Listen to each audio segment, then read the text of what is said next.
పరమపిత అయినటువంటి బ్రహ్మర్షి సుభాష్ పత్రేజీ దంపతులకు spiritual tablets research foundation doctor Gopalakrishna గారు విశ్వమంతా వ్యాప్తి చెంది ఉన్న అందరిలోనూ అంతటిలోనూ అన్నిటిలోనూ నిబిడీకృతమైన ఆ పరమాత్మకు నా హృదయపూర్వక ఆత్మ ప్రణామంలో ఇక్కడికి విచ్చేసిన ఆత్మబంధువులందరికీ, నాకు జన్మనిచ్చిన తల్లిదండ్రులకు, నా అత్తమామలకు నా హృదయపూర్వక ఆత్మ ప్రణామం.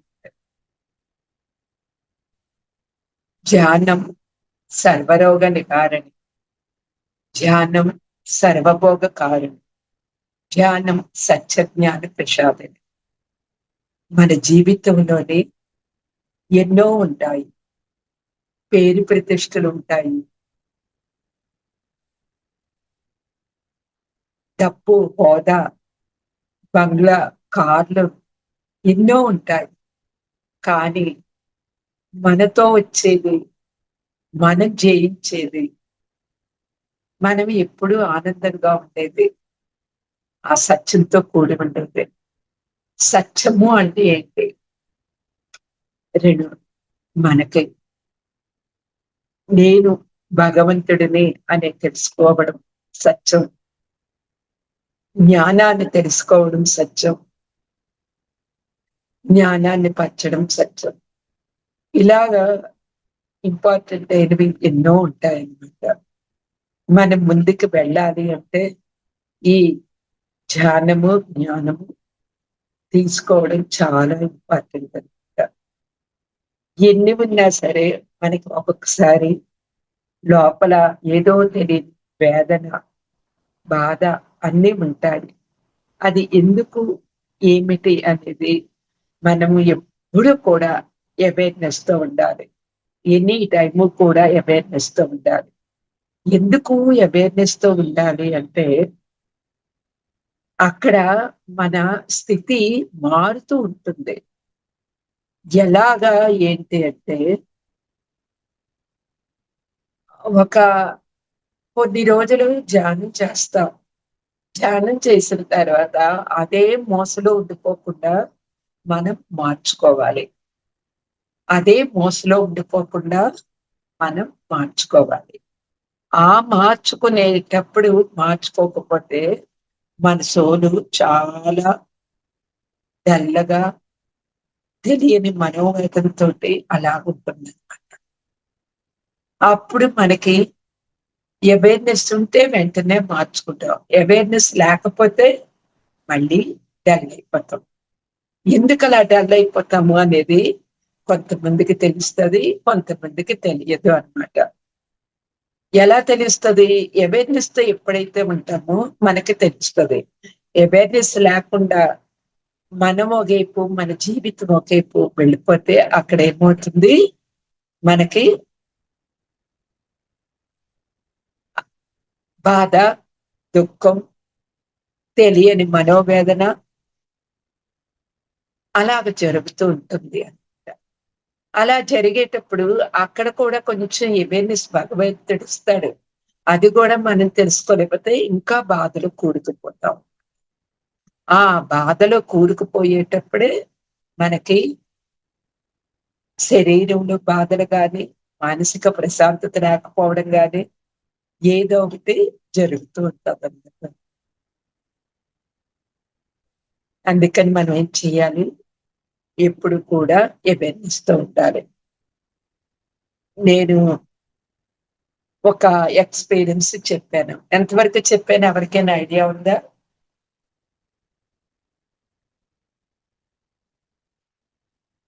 మీరు ధ్యానంలోకి వచ్చే వరకు చెప్పారు మేడం. గుళ్ళో ధ్యానం క్లాసులు కండక్ట్ చేయడం వరకు చెప్పారు మేడం.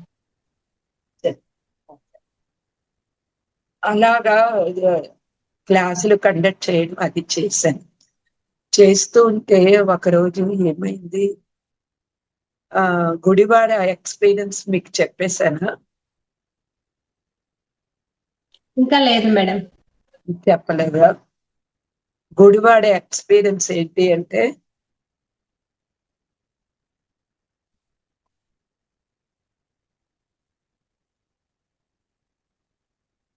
ఆ ఒక్కసారి గుడివాడ వెళ్ళడానికి నేను రెడీ అయ్యాను. రెడీ అయ్యేసరికి నాకు ఆ రోజు కొంచెం పక్కల్లో నొప్పి వచ్చింది. పక్కల్లో నొప్పి వస్తే మనకి ఎలాగా మెడిటేషన్ అంటే ఒక నమ్మకం. మనం ఒక అడుగేస్తే అది తగ్గుతుంది, చేయవలసిన పని అనేసి ఒక నమ్మకం అనేది ఉంటారు కదా. అలాగా అయింది.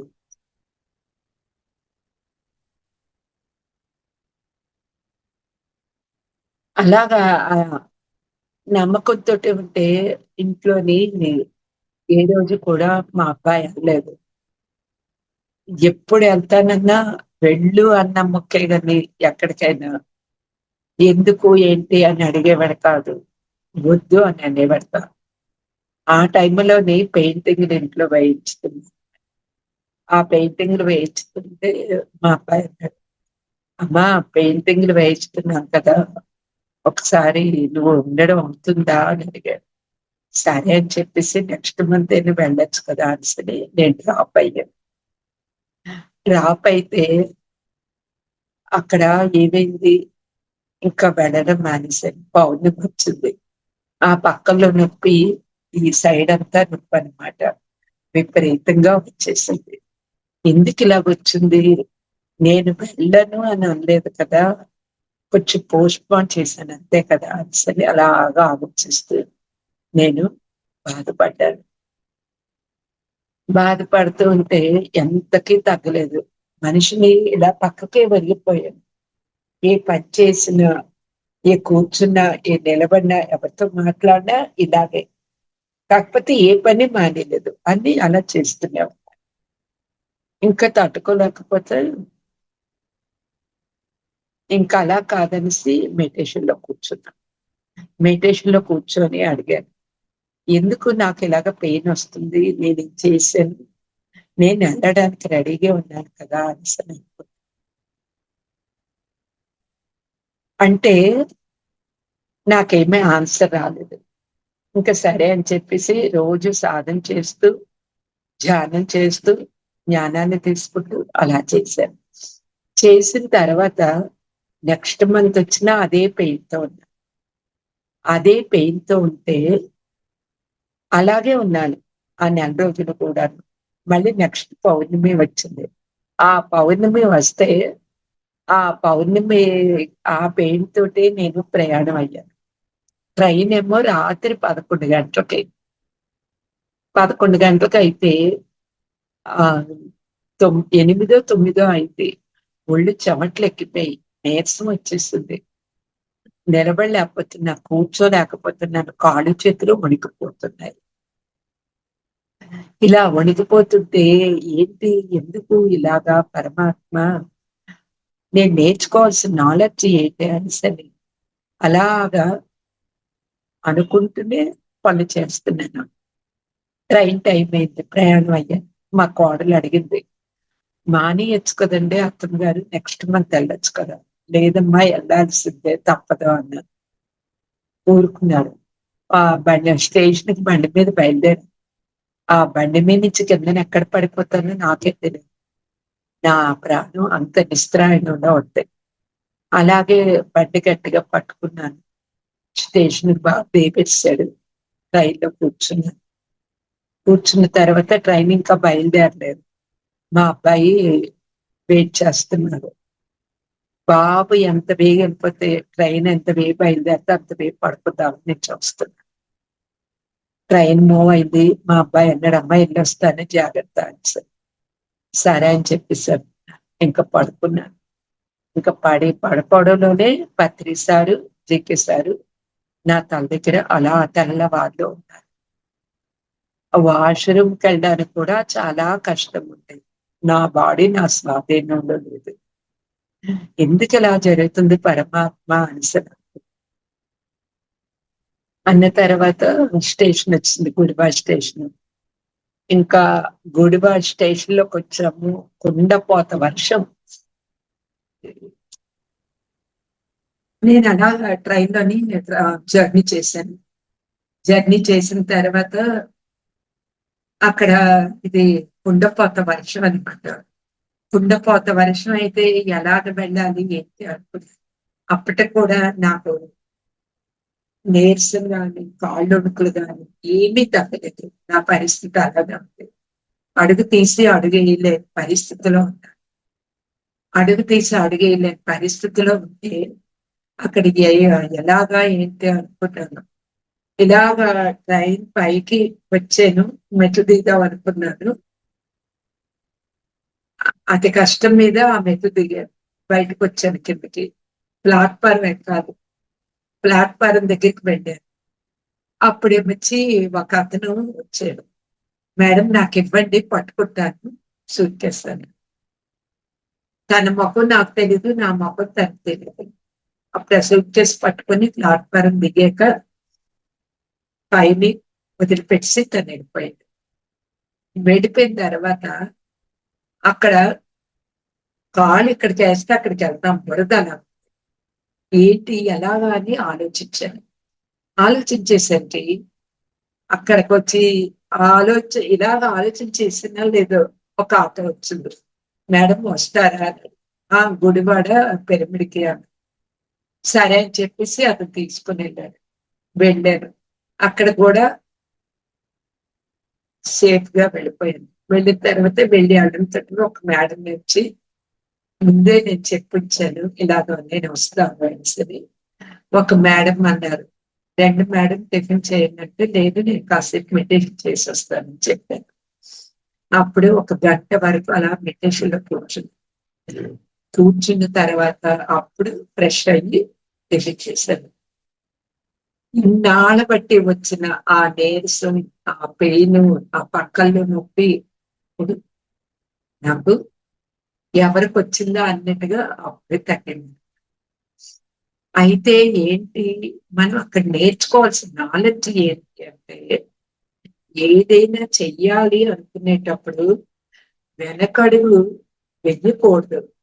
ఒకవేళ అటువంటి సిచ్యువేషన్ వచ్చినా సరే మనం అక్కడ అది అధిగమించుకొని మళ్ళీ ఆ పనిని ఎప్పుడైతే మనం చేస్తామో మంచి అద్భుతమైన ఫలితాలను పొందుతామని. అప్పుడు వన్ డే వర్క్ షాప్ చేశాను. వన్ డే వర్క్ షాప్ చేసి అక్కడ మధ్యాహ్నం కౌన్సిలింగ్, ఉదయం నుంచి ఈవినింగ్ వరకు వన్ డే వర్క్ షాప్, మళ్ళీ రాత్రికి పౌర్ణమి మళ్ళీ డౌట్లు తీర్చను అన్ని. ఆ రోజంతా కూడా నేను అలాగా ఆ జ్ఞానంతో, జ్ఞానం ఇవ్వడం జ్ఞానం తీసుకోవడం, జ్ఞానం ఇవ్వడం జ్ఞానం తీసుకోవడం అలా చేశాను అనమాట. అలా చేసేసరికి అక్కడ ఉన్న వాళ్ళందరూ కూడా చాలా హ్యాపీగా ఫీల్ అయ్యారు. ఎంత అద్భుతంగా ఉంది క్లాసు, ఎంత అద్భుతంగా ఉంది క్లాసు అని. అలాగా ఆ రోజంతా అయిపోయింది. మరుసటి రోజు కూడా అయిపోయింది. అప్పటికే అంత మునిపే నాకు ఒక మేడం కాల్ చేశారు. ఏం చేశారు, మేడం మలేషియా వస్తారా అడిగారు. మలేషియా వస్తారా అంటే నేను పెద్దగా ఏం చెప్పలేదు అనుకున్నాను. మళ్ళీ అదే మేడం అక్కడ ఉండేటప్పుడు కాల్ చేశాను. ఏం చేశారు, మేడం వస్తారా అనేసి అడిగారు. ఎందుకో ముందు వెళ్ళాలనిపించలేదు, ఆసారి వెళ్ళాలనిపించింది. ఫోన్ చేసేకి వెంటనే మా అబ్బాయి కాల్ చేశాడు. నాన్నబాబు నేను మలేషియా వెళ్దాం అనుకుంటున్నాను అనేసాను. అదేంటమ్మా ఇంతవరకు చెప్పలేదు, ఇప్పటికిప్పుడే ఎలాగవుతుంది, మనకి 15 days ఎంత ఉంది టైం, ఇంతట్లోనే ఎలా వెళ్ళగలను అనేసాను. నేనేం మాట్లాడగలుగుతున్నాను. సరే అని చెప్పేసి తనేమొచ్చి నెట్ లో అన్ని సెర్చ్ చేశాడు. పాస్పోర్ట్ కూడా నాకు లేదు ఇప్పటి వరకు కూడా. అయితే అంత సెర్చ్ చేసిన తర్వాత రాత్రి కాల్ చేశాడు.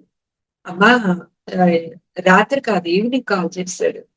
అమ్మా రాత్రి ట్రైన్ ఉంది నువ్వు వచ్చి అనేసాడు. అదేంటి నాన్న ఇంత ఇమ్మీడియట్ గా, మలేషియా వెళ్తానన్నావు కదా, అన్ని ఇంటికి వచ్చి మాట్లాడు, నువ్వు వచ్చాను. సరే అని చెప్పేసి ఆ రాత్రికి ఒక అబ్బాయికి తోడు పట్టుకొని నేను అదే నేను ఫస్ట్ టైం గుడివాడ వెళ్ళాను. ఒక అబ్బాయిని అడిగాను, ఒక అబ్బాయి వచ్చాడు, నన్ను ట్రైన్ ఎక్కిద్దాకా ఉండమని చెప్పాను. ఉన్నాడు చెప్పాడు. ఉదయం నుంచి వైజాగ్ వచ్చాను, ఇంటికి వచ్చాను నేను కథ. వచ్చిన తర్వాత మా అబ్బాయి తోడలుడు ఉన్నాడు, అతను వచ్చి పాస్పోర్ట్ కి నన్ను తీసుకున్నాడు. ఫార్మాలిటీస్ అన్ని పట్టుకునింది, పాస్పోర్ట్ ఆఫీస్ కి తీసుకునింది. వెళ్ళాను. వెళితే మా వారిది డెత్ సర్టిఫికెట్ తీసుకెళ్ళి మర్చిపోయాను. అయితే అక్కడ ఆవిడ అడిగారు, అది తేలేదని. సరే అని చెప్పేసి అది తెచ్చుకొని రండి అన్నారు. తెచ్చుకొని రండి అంటే సరే అని చెప్పేసి ఇంటికి వచ్చేసి మళ్ళీ ఆవిడ మరుసటి రోజు ఆవిడ పాస్పోర్ట్ ఆఫీస్ కి తీసుకుని వెళ్తే శాంక్షన్ చేశాడు. వారం రోజుల్లోనే పాస్పోర్ట్ వచ్చింది.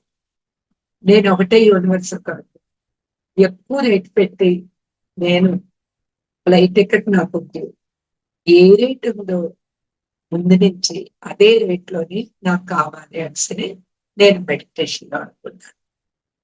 ప్రతి ఒక్కరు కూడా డబ్బులు త్రిబులు పెట్టి టికెట్లు తీసుకున్నారు. స్టార్టింగ్ తీసుకున్న వాళ్ళు తక్కువ రేట్ తీసుకున్నారు. సరే అని చెప్పేసి నేను అలాగ అనుకుని అంత ఎక్కువ రేట్ అయితే నాకు కాదు, ఏ రేట్ ఉందో ఫ్లైట్ రేట్ ఆ రేట్ తోటి నాకు కావాలి, రీజనబుల్ గా కావాలి అనేసి నేను అనుకున్నాను. అంటే అలాగే వచ్చింది. ఆటోమేటిక్ గా ఆ బాబు టికెట్ తీసాడు. అయిపోయిన తర్వాత బయలుదేరిన తర్వాత అక్కడ అందరూ వెళ్ళిన తర్వాత ట్రైన్ ఫ్లైట్ మారి 2 ఫ్లైట్లు మారి మలేషియా వెళ్ళాం. అక్కడ వెళ్ళిన తర్వాత అక్కడ ఏమైంది, ఆ సైడ్ సీన్స్ కొన్ని చూపించి అప్పుడు బ్రేక్ఫాస్ట్ తీసుకెళ్ళారు. బ్రేక్ఫాస్ట్ తీసుకెళ్ళిన తర్వాత ఒక హోటల్ అని బ్రేక్ఫాస్ట్ చేసాం. చేసిన తర్వాత మేడ దిగుతున్నాం. ఆ మేడ దిగుతుంటే అక్కడ ఏమీ లేదు, ఎత్తు బలం. చిన్న పిసిన నా కాలు మెలికి పడిపోయి పడిపోయాను. నరం ఎక్కిపెట్టింది. ఇంకా ప్రాణం కెరకెర చుట్టుకుంది. ఎంత ప్రాణం కెరకెర చుట్టుకుందో నాకు తెలియదు. చాలా విపరీతంగా పెయిస్తుంది. మళ్ళీ బస్సు ఎక్కిపోయాను. మళ్ళీ బస్సు ఎక్కిన తర్వాత ఆ బస్సులో కూర్చున్నాను. తడిగుడ్డు కట్టమన్నారు అందరూ, తడిగుడ్డు కట్టేశాను. ఇంకా అందులోనే నేను మెడిటేషన్ చేశాను. మెడిటేషన్ చేసి నాకు అదంతా తెలియదు. నేను ఏటేటైతే ఇక్కడ చూడవలసి ఉన్నాయో అవన్నీ నేను చూడాలి. కంట్రీకి వచ్చాను. నేను ఈ కాలు నొప్పితో ఒక దగ్గర కూర్చోడం కాదు, నాకు అదంతా తెలియదు. నేను వెళ్ళాలి, నేను అంతలక్క చూడాలి, ఏది వదిలేకూడదు అని గట్టిగా లోపల అనుకొని నేను అలాగా నొప్పి వచ్చినా సరే కళ్ళు మూసుకొని మెడిటేషన్ చేస్తున్నాను. మధ్య మధ్యలోనే ఏవేవైతే చూడాలో అంటున్నారో అవన్నీ దిగమంటున్నారు, దిగుతున్నాను, ఎక్కుతున్నాను.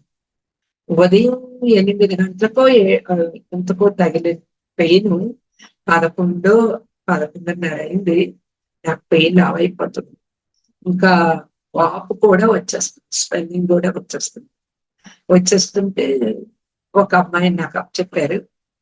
తన సపోర్ట్ తోటి నేను పట్టుకొని నడ్డం అది చేశాను. చేసిన తర్వాత అక్కడ ఏమైంది, జీకే సార్ ఉన్నారు కదా, వాళ్ళ మిస్సెస్ వచ్చి మేడం పెయిన్ అవ్వకుండా అడిగారు. అంటే అవును మనసును, మీరే బాధపడకండి అని చెప్పేసి ఒక ఆయింట్మెంట్ అక్కడ తను ఒక దగ్గర తీసుకున్నాను. ఇది రాసుకోండి, మీకు ఇమ్మీడియట్ గా తగ్గుతుంది అసలు. సరే అని చెప్పేసి ఆయింట్మెంట్ తీసుకున్నాను, అది రాసుకున్నాను. ఏమి నొప్పి తగ్గలేదు, ఏడుపు వచ్చేస్తుంది, విపరీతంగా ఏడ్చేస్తున్నాను. 12-1 గంట అయింది. ఒక హోటల్లో ఆపారు. హోటల్లో ఆపితే కూర్చున్నాను. ప్లేట్ తెచ్చుకోవడానికి కూడా నాకు చాలా కష్టం. అక్కడ ఒక అబ్బాయి ఉంటే నాకు కొంచెం నాతో ఉంది కదా, ఆ అమ్మాయి నాకు అన్ని పెట్టించి తను వెళ్ళిపోయింది. సాంబార్ కావాలంటే లేగలేదు. అప్పుడేమొచ్చి ఒక అబ్బాయిని అడిగాను, సాంబార్ వేస్తా కొంచెం వేయించుకొని తీసుకొస్తారని అడిగాను. సరే అని చెప్పి అతను వేయించి తీసుకొని వచ్చాను. వచ్చిన తర్వాత కొద్దిసేపటికి జీపీఎస్ ఇచ్చాను. వచ్చి కాలు అది పట్టుకున్నాను. ఎలా ఉంది అన్న, ఏం లేదు సార్. మళ్ళీ అడిగారు, నవ్వుతున్నాను. పెయిన్ ఉంటుండగా నవ్వుతున్నావు ఏంటి అని సార్. ఊరుకున్నాను. ఎక్కడ అంటే ఇక్కడ ఆ కాలు చూపించాను గుర్తు దగ్గర అంటే అన్నారు. అక్కడేమొచ్చి ఒక క్లాత్ కట్టారు. క్లాత్ కట్టిన తర్వాత 3 రోజుల వరకు బెడ్ రెస్ట్ తీసుకోవాలి. 3 రోజుల వరకు బెడ్ రెస్ట్ తీసుకోవాలంటే మనసులో అనుకున్నాను, నేను 3 రోజులు బెడ్ రెస్ట్ తీసుకోవడానికి ఇక్కడికి రాలేదు, నేను చూడటానికి వచ్చాను.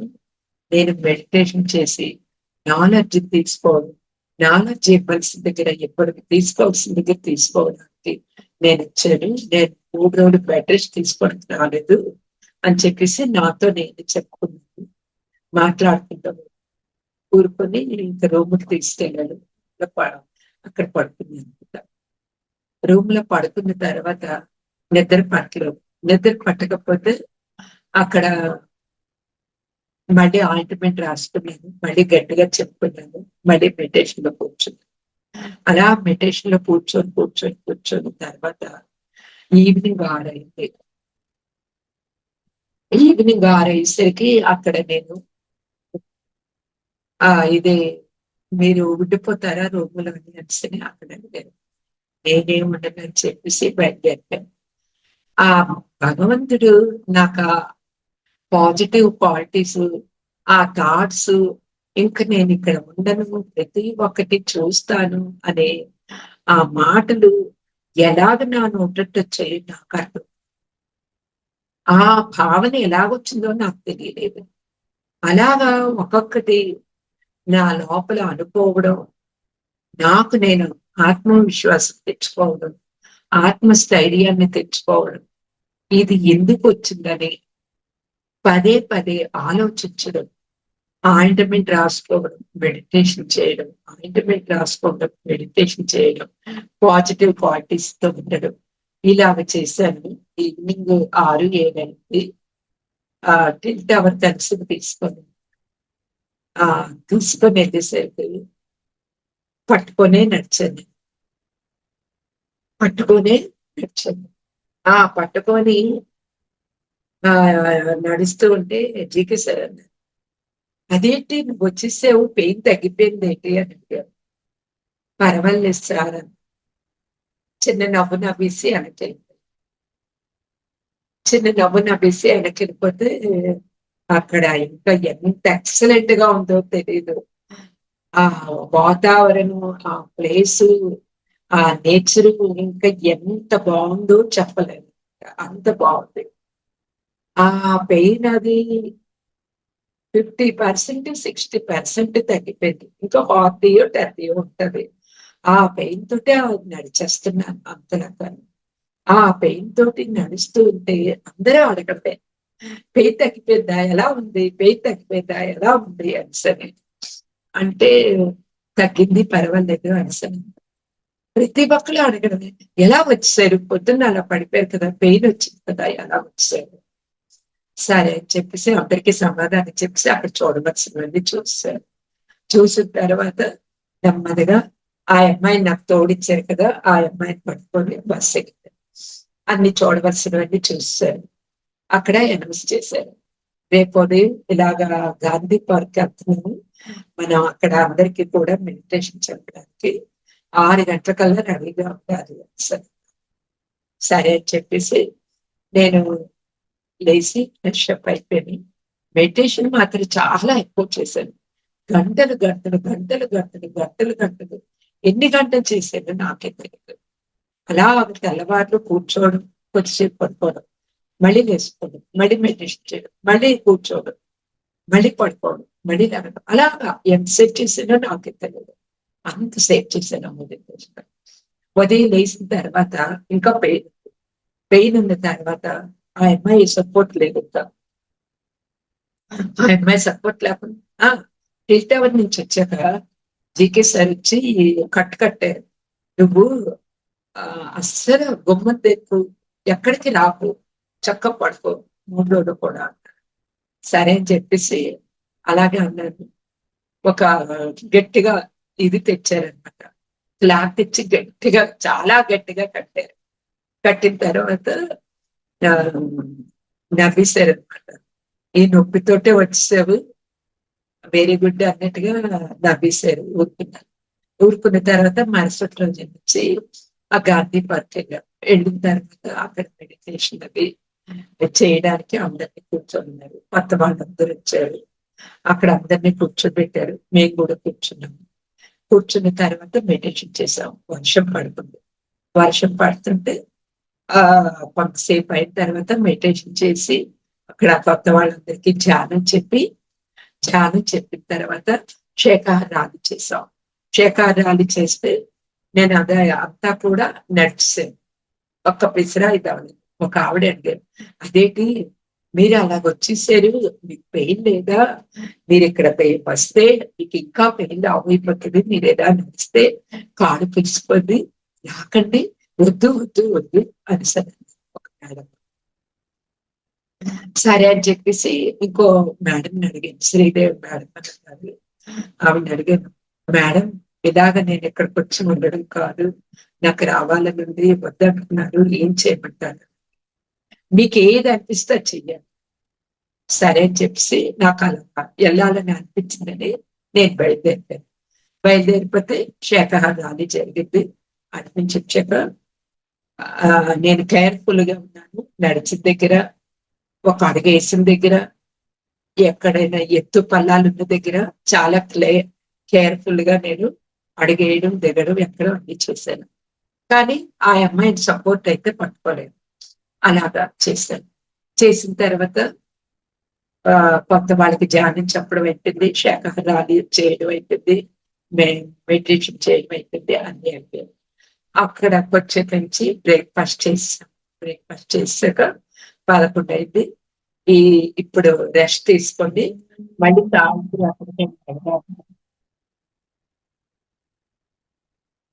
సాయంత్రం ఎక్కడికైనా వెళ్దాం సార్. సరే అని చెప్పేసి సాయంత్రం వరకు అక్కడ రెస్ట్ తీసుకున్నాను. టిఫిన్ అయిపోయాక రూమ్ లోకి వెళ్ళిపోయాక ఇంకా నేను అక్కడికి మళ్ళీ చేయడం, పడుకోవడం, తిరగడం, కూర్చోవడం, మెడిటేషన్ చేయడం, పడుకొని మెడిటేషన్, కూర్చొని మెడిటేషన్, అలాగ మెడిటేషన్ చేస్తాను. ఆయింట్మెంట్ కూడా రాసుకున్న తర్వాత అప్పుడు ఆ రోజు అంతా రెస్ట్ తీసుకున్నాం కదా, రాత్రి 6 ఇంకో ప్లేస్ అదంతా చూసిన తర్వాత ఇంటికి వచ్చాము. మళ్ళీ సేఫ్ అదే మెడిటేషన్ అయిపోయిన తర్వాత మరుసటి రోజు వచ్చి కుమారస్వామి పెద్ద విప్లవం అనమాట. ఆ మలేషియాకి అది హైలైట్, చాలా అది ఈ ప్లేస్ అనమాట, చూడవలసిన ప్లేస్. 350 అడుగులు ఉంటారు ఆ కుమారస్వామి. అక్కడికి వెళ్ళాను. వెళితే అక్కడ కూర్చున్నాను.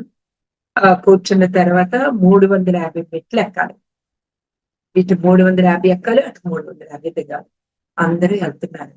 నన్ను అన్నారు, మీరు ఇక్కడ కూర్చోండి, అందరూ వెళ్ళొస్తారు.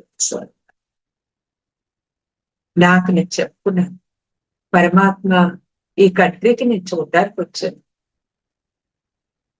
మీరు నాకు ఎలా సపోర్ట్ ఇస్తారో నాకు తెలియదు, నేను అది చూడాలి అంతే, అక్కడి నుంచి దిగాలి అంతే, ఏ విధంగా నడిపిస్తారో ఎలా చేస్తారో నాకు తెలియదు అని చెప్పేసి నేను అనుకున్న తర్వాత మెల్లిగా అడిగేయడం మొదలు పెట్టాను.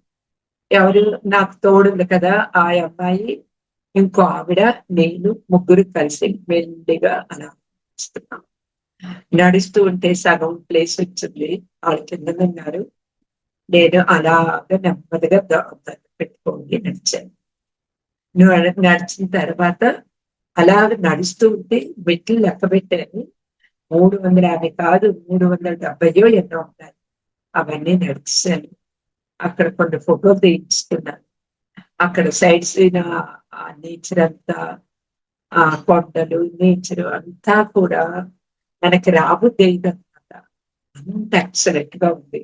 అదంతా చూసాను. అక్కడ కొంతసేపు అలా మళ్ళీ నెమ్మదిగా నేను అలాగా దీపి కిందకు వచ్చాను.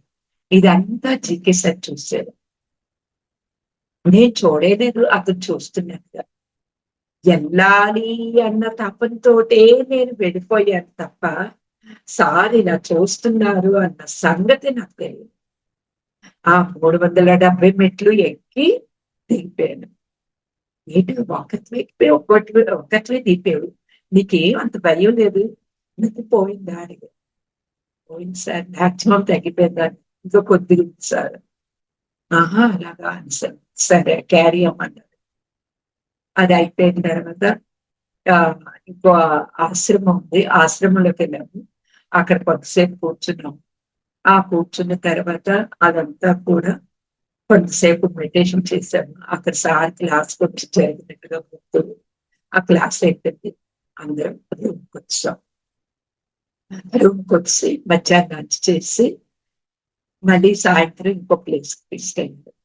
ఆ ప్లేస్ కి తీసుకెళ్తే అవే నా బర్త్డే అనమాట. పాత్రి సార్ బర్త్డే, నా బర్త్డే. ఆ రాత్రికి వచ్చి అందరూ వచ్చి నాకు విష్ చేశారు. విష్ చేసిన తర్వాత నేను చెప్పలేదు బయటికి. వాళ్ళందరూ ఒక్కొక్కడు వచ్చి విష్ చేస్తుంటే నాకు ఆశ్చర్యం. నా బర్త్డే అని మీకు ఎలా తెలిసింది అని నేను అడిగాను. అడిగితే మీరు చెప్పకపోతే మాత్రం నాకు తెలియదా అని వాళ్ళందరూ అంటారు. మా కోడలు ఫోన్ చేసింది, ఇలాగా మా అత్తగారి బర్త్డే ఈ రోజు అని.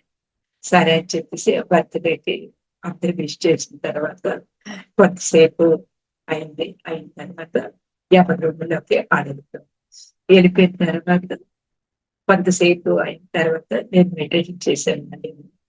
ఆ తర్వాత పట్టు ఆ మరుసటి రోజు వచ్చి ఆ ఫంక్షన్ హాల్లోని ఫంక్షన్ జరిగిందనమాట. చాలా మంది వచ్చారు. అక్కడే వచ్చి అందరూ కూడా వచ్చి కొత్త వాళ్ళందరూ కూడా ఆ ఫంక్షన్ హాల్లో వచ్చారు. మేము ఒక్కొక్కరు ఎక్స్పీరియన్స్ చెప్పి తెలుగులో చెప్తూ ఉంటే జీకే సార్ హిందీలోని ట్రాన్స్లేషన్ చేయడం అని చేశారు. అలాగా ప్రతి ఒక్కరు కూడా ఎక్కడ వైజాగ్, హైదరాబాదు, బెంగళూరు, చెన్నై, ఇంకా చుట్టుపక్కల ఊర్లు, అన్ని ఊర్ల నుంచి 2 బస్సుల మంది అయ్యాం. 80 మెంబర్స్, 100 మెంబర్స్ అయ్యారు. అలాగ అందరూ కలిసి అంత అయిపోయింది. ఆ ఫంక్షన్ అయిపోయాక ఈవినింగ్ అయిపోయాక ఇంటికి వచ్చాం. ఇంటికి వచ్చిన తర్వాత మరుసటి రోజు ఇంకో ప్లేస్ కి తీసుకొచ్చాను. ప్లేస్ కి తీసుకొచ్చి అది ట్రెక్కింగే. అది ట్రెక్కింగ్ చేసాం అన్నమాట. అది ఇంత ట్రెక్కింగ్ లేదు. ఆ ట్రెక్కింగ్ చేసిన తర్వాత కిందకు వచ్చేసాము. కిందకు వచ్చేసాక అక్కడ అందరూ మెడిటేషన్ లో కూర్చోబెట్టారు. నేను కూడా కూర్చున్నాను. మెడిటేషన్ లో కూర్చొనేసరికి ఆ భూగర్భంలోని విశ్వామిత్రుడు ఉన్నాడు. విశ్వామిత్రుడు ఉండి చెప్పాడు, అమ్మా నువ్వు రావడం నాకు ఎంతో ఆనందదాయకంగా ఉంది, చాలా సంతోషం తల్లి అని అడిగాడు ఆ విశ్వామిత్రుడు. నాతో అన్నాడు. సరే అని చెప్పేసి అసలు ఏంటి సంగతి అంటే, అమ్మ కొన్ని వందల ఏళ్ళు నేను ఇక్కడ తపస్సు చేస్తున్నాను, ఇదంతా కూడా అద్భుతంగా తయారవ్వాలి అని మీరందరూ వచ్చారు, అందులోకి నువ్వు వచ్చావు, చాలా సంతోషం తండ్రి అని విశ్వామిత్రుడు నేను రావడం అతనికి ఆనందపడతారు. అలాగా ఇది ఆ విశ్వామిత్రుడు నాతోటి స్పెండ్ చేసి నాతో మాట్లాడేసరికి నాకు చాలా హ్యాపీ అనిపించింది. అక్కడ నేను కూర్చొని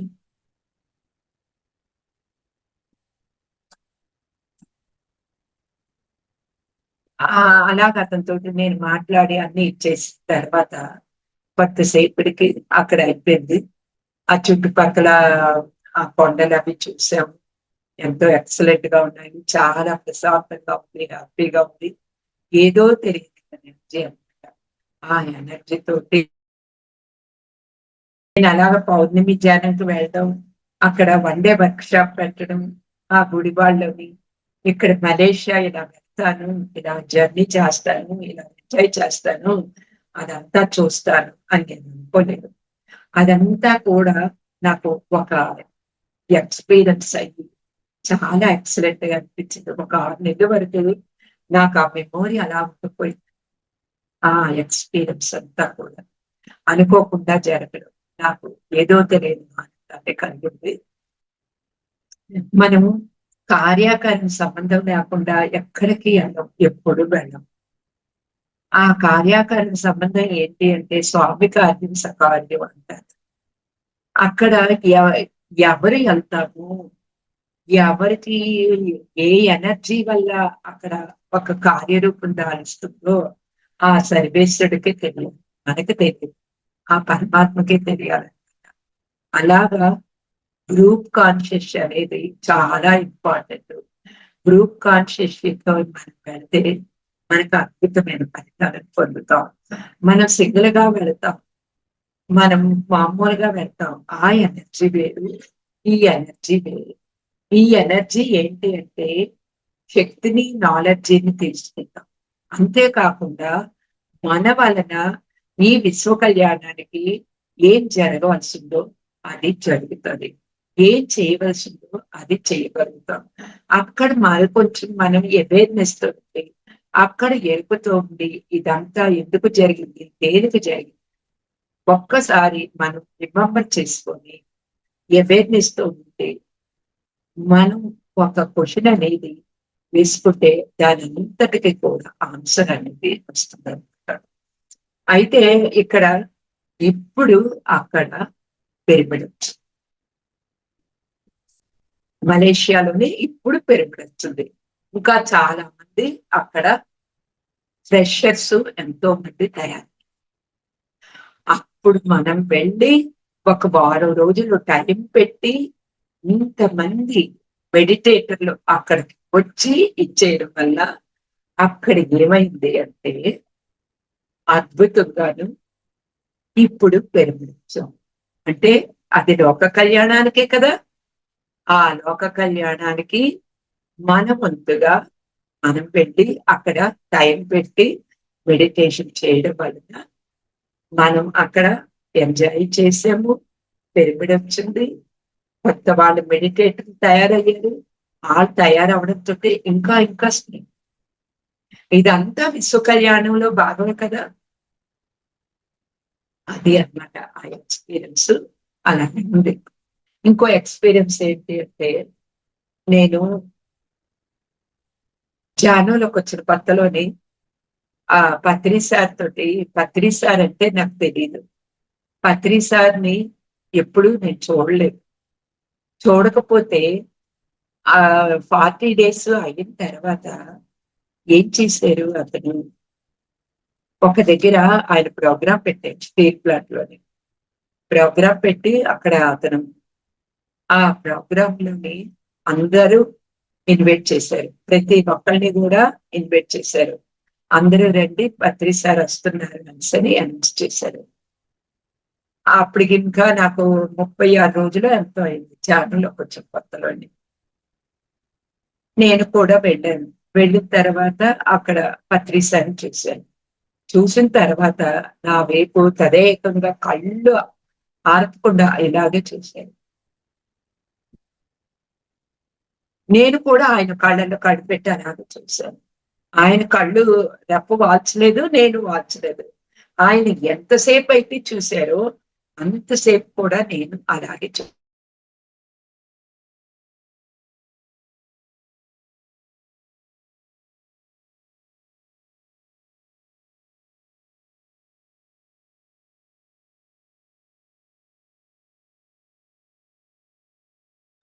ఆయన కళ్ళల్లో నుంచి ఆ ఎనర్జీ వచ్చిందనమాట.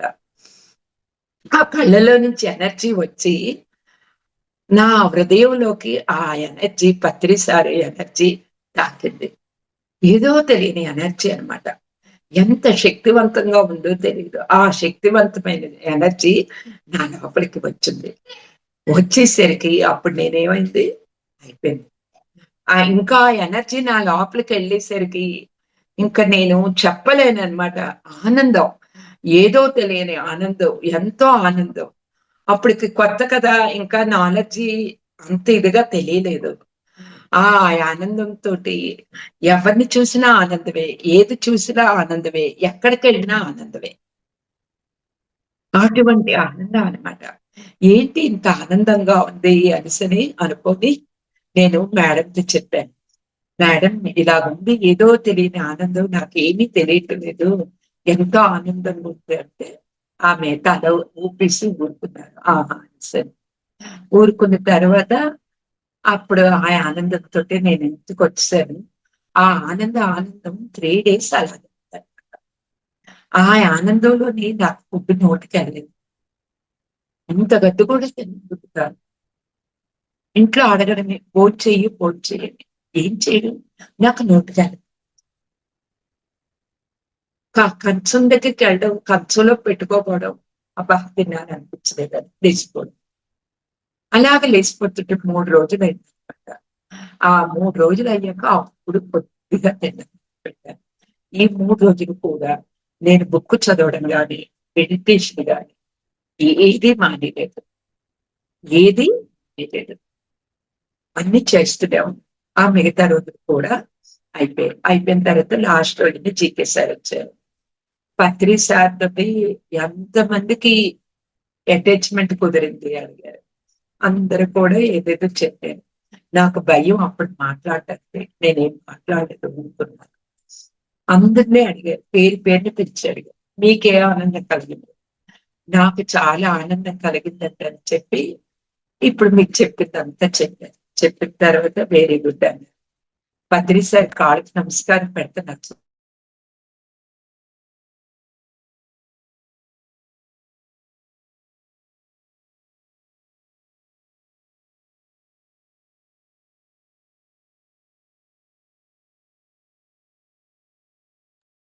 ప్రతి ఒక్కళ్ళు ఆర్గ్యూ చేశారు నేను చేసిన దానికి. పెట్టకూడదంటే పెట్టారు, పెట్టద్దంటే పెట్టారు, ఉండి ఇలా అలాగని ప్రతి ఒక్కరు ఏంటేంటో ఆర్గ్యూ చేశారు. అప్పుడు మేడం అంటారు, no argument, no judgement, no వాక్యాలు. No argument, no judgement, no comment. ఆవిడ అలాగనేసరికి నా మైండ్కి పెట్టేసాయి అవి. Argument, judgement, comment. అందులో నాలెడ్జి నేను ఇప్పటికీ కూడా తీసుకుంటున్నాను. 20 ఏళ్ళు అయింది నేను అందులో నాలెడ్జి, ప్రతి ఒక్క మూమెంట్ లోని అందులో నాలెడ్జ్ తీసుకున్నాను. అప్పుడు అందరూ కామ్ అయిపోయారు. ఆ మాట్లాడగానే వెళ్ళిపోచ్చేసారు. ఆ 40 days అయిపోయింది, అలాగైపోయింది. అది ఆయనకి నాకు ఆ రోజు నుంచి అటాచ్మెంట్. ఈ రోజు వరకు కూడా ఆయన నాకు అన్ని విధాలుగా సపోర్ట్ చేస్తున్నారు. నేను పెళ్ళవే లేటు ఆయన నా దగ్గరికి వస్తున్నా. నేను వెళ్ళవే లేటు ఆయన నా దగ్గరికి వస్తున్నా. నేను ఏదైనా అడగడమే లేటు ఆయన నాకు సపోర్ట్ ఇస్తున్నా. అయిపోయిన తర్వాత ఇంకా నేను అప్పటికి ఇంకా పూజలు చేస్తున్నాను. పూజ చేస్తున్నాను, మెడిటేషన్ చేస్తున్నాను. 108 రోజులు లక్ష్మి ఇస్తావా అనేసి పూజ మొదలుపెట్టాను. ఆ రోజు కూడా ఆ లక్ష్మి స్తవం చదివి ఆ ఒక పర్వణం గాని ఏదైనా నైవేద్యం చేసి పెట్టదు. చెప్పేది కదా నాకు అప్పుడు విపరీతమైన పూజలని. ఆ లక్ష్మి స్తవం 66 రోజులు అయింది నేను ఈ మెడిటేషన్ లోకి వచ్చాను. ఈ 40 రోజులు అయిపోయిన తర్వాత అక్కడ పత్రి సార్ రోజు వచ్చాను, హాస్టల్ గా వచ్చాను. వచ్చి ఇంకా నువ్వు పూజలు మానవా అడిగారు. ఏదైనా పని మధ్యలో మానకూడదు అండి. ఇప్పటికి 66 రోజులు అయింది, 108 రోజులు అయిన తర్వాత మానేస్తాను అనగానే అతను ఒక 10 నెలలు బేబీ అయిపోయి నా ఒళ్ళో పడుకున్నాను. నేను ఇలా నీ ఒళ్ళో పడుకుంటాను, నువ్వు అలా పూజ చేయొద్దు అన్న. సరే అని చెప్పేసి ఆ పూజ అయిపోయిన తర్వాత ఆయన ఎప్పుడు వెళ్ళిపోయారు. అయిపోయిన తర్వాత అదొక ఎక్స్పీరియన్స్.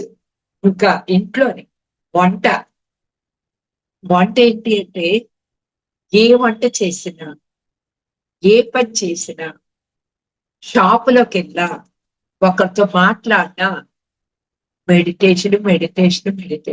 నాకు రెండో ధ్యాస లేదు. ఇంకా ఏ ధ్యాస ఉండేది కాదు. ఒక తిండి తినడం కానీ, ఒక బట్టలు మార్చుకోవడం కానీ, ఒక నీట్ గా తయారవ్వడం, ఏది ఉండేది కాదు. ఖాళీ ఉంటే చాలు, ఖాళీ ఉంటే చాలు మెడిటేషన్.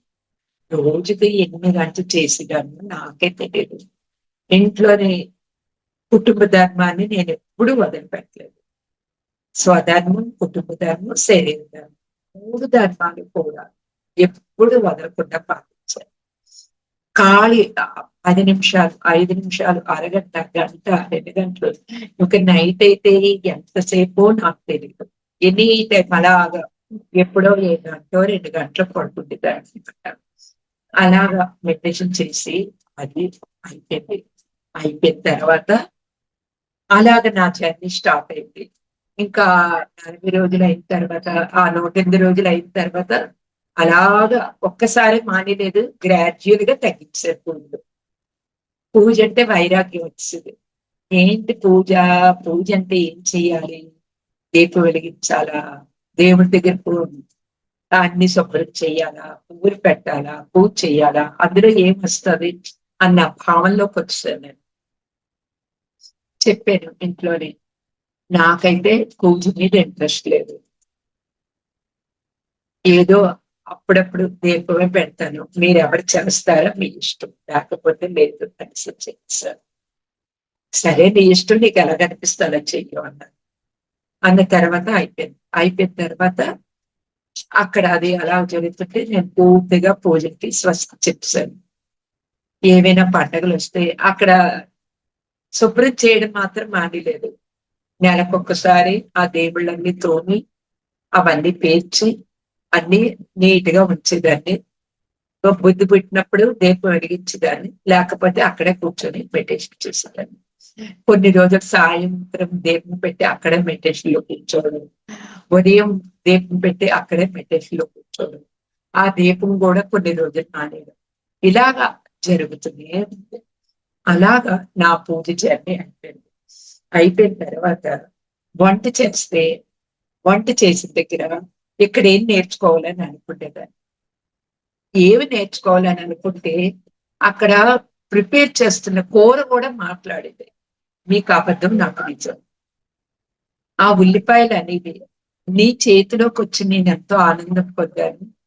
నా జన్మ సార్థకం అయిపోయింది, నాకు ఆనందం ఉంది అని ఆ ఉల్లిపాయలు అనేది, ఉల్లిపాయ పోపులు పెడుతుంటే, షింక్ కడుగుతుంటే ఇక్కడ ఏం నేర్చుకోవాలని షింక్ని పూజించిన పళ్ళము మలినము, ఇంటనున్న చెత్త మలినము, మలినము మాటలు ఆడిన మనసు మలినము, ధ్యానము చేసిన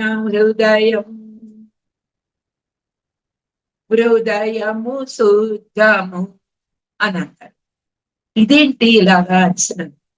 అలాగ కడుగుతుంటే, అలాగా పనులు చేసుకుంటూనే నేను దాని మీద కాన్సన్ట్రేషన్ చేసేదాన్ని.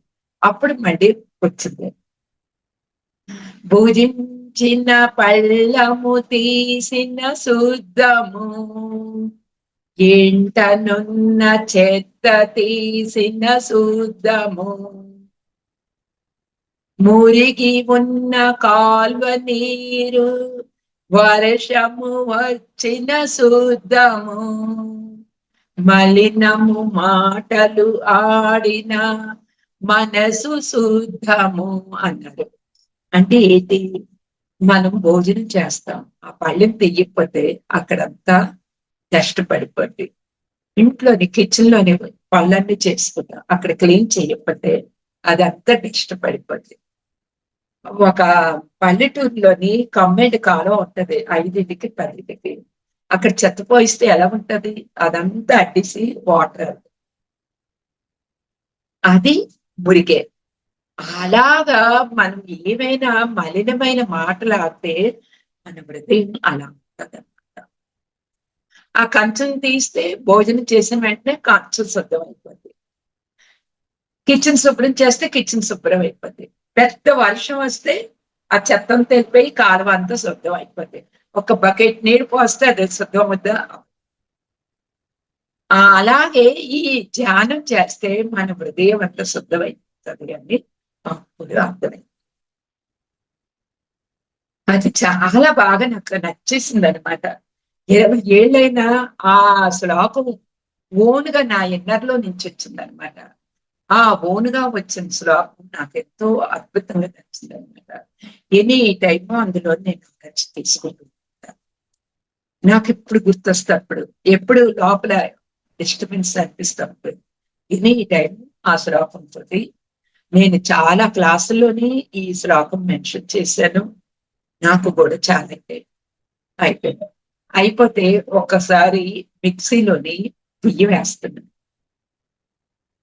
బియ్యం ఆడిస్తున్నాను, మొరువు ఆడిస్తున్నాను, బియ్యం మొరువు ఆడిస్తుంటే ఇక్కడే నేర్చుకోవాలి అని అనుకున్నాను.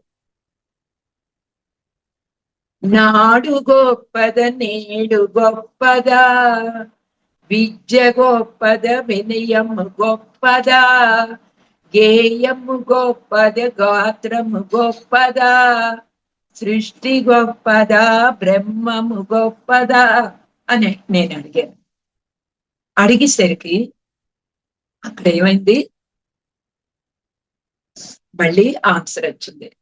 నాడు గొప్పది నేడు గొప్పది, విద్య గొప్పది వినయము గొప్పది, గేయము గొప్పది గాత్రము గొప్పది, సృష్టి గొప్పది బ్రహ్మము గొప్పది అని వచ్చింది. అలాగా వచ్చేసరికి ఏంటి అని నేను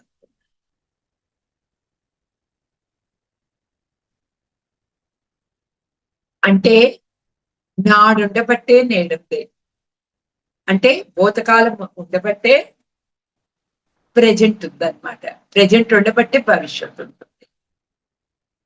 నాడు నేడు అది. విద్య గొప్పదా వినయం గొప్పదా? విద్య వస్తేనే వినయం వస్తుంది. భగవద్గీతలు ఏం చెప్పారు?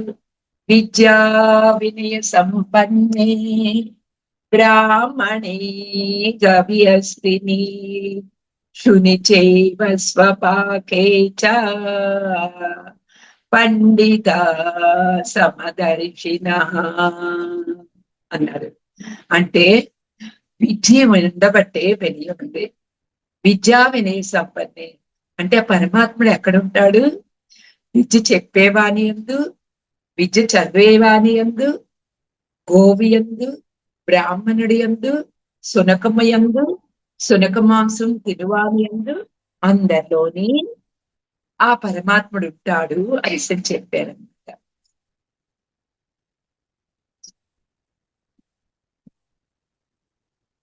అందరిలోని ఆ పరమాత్ముడు ఉంటాడు అని అంటారు. అలాగా ఆ నాడు ఉండబట్టి ఈ నాడుంది, విద్య ఉండబట్టి వినయమన్నది. గేయం బాగుంటే గాత్రం బాగుంటది. గేయం రచించేవాడు ఉంటే మనకి గాత్రం ఉంటుంది. గేయం ఉండబట్టే గాత్రం వచ్చింది. సృష్టి గొప్పదా బ్రహ్మము గొప్పదా అంటే ఆ బ్రహ్మం అలాగా ఉండిపోవడం కాదు. ఆ బ్రహ్మం అనేది ఏంటి అంటే, ఆ బ్రహ్మం అంటే ఏంటి? అది స్తబ్దతగా ఉండిపోయింది. అంటే ఒక చలనం లేదు, రూపం లేదు, నామం లేదు, గుణం లేదు, ఏమీ లేదు. అది స్తబ్దతగా ఉండిపోయింది.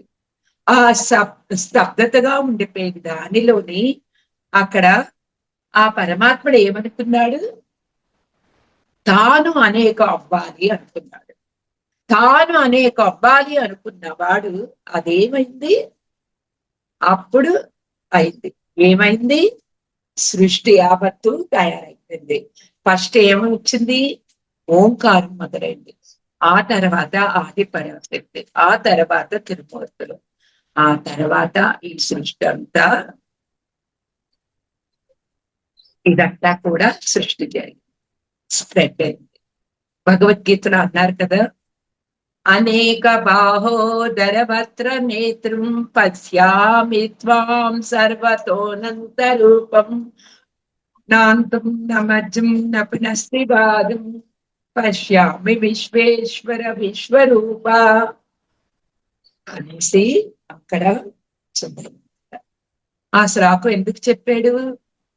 11వ అధ్యాయంలోని అర్జునుడు అజ్ఞానంతో ఉంటే కృష్ణుడు తన విశ్వరూపాన్ని చూపించి అది ఆ విశ్వరూపం అతనికి అర్థం చేశాడనమాట. చంపేదెవడు, చంపబడేవాడెవడు, అన్నీ నేనే, ఇదంతా కూడా నీవు నిమిత్త మాత్రుడవు, నువ్వు యుద్ధం చెయ్యవలసిందే, చెయ్యకపోతే ఇంకోటి చేస్తారు, నీ ప్లేస్ లోకి వచ్చి నీ కర్తవ్యాన్ని నువ్వు నిర్వహించు అని చెప్పారు. అప్పుడు ఆ విధంగా అది ఆ యుద్ధం జరిగింది. అలాగా ఆ విశ్వరూపం అలాగా జరిగింది అనమాట. అదే అండి ఎక్స్పీరియన్స్. నాకు ఇచ్చిన టైం అయింది. ఇంకా ఎవరికైనా ఏమైనా డౌట్స్ ఉంటే అడగండి, చెప్తాను. మనం 45 minutes క్లాసు, 15 minutes డౌట్లు కదా. ఎవరైనా ఏదైనా డౌట్ ఉంటే అడగండి, చెప్తాను.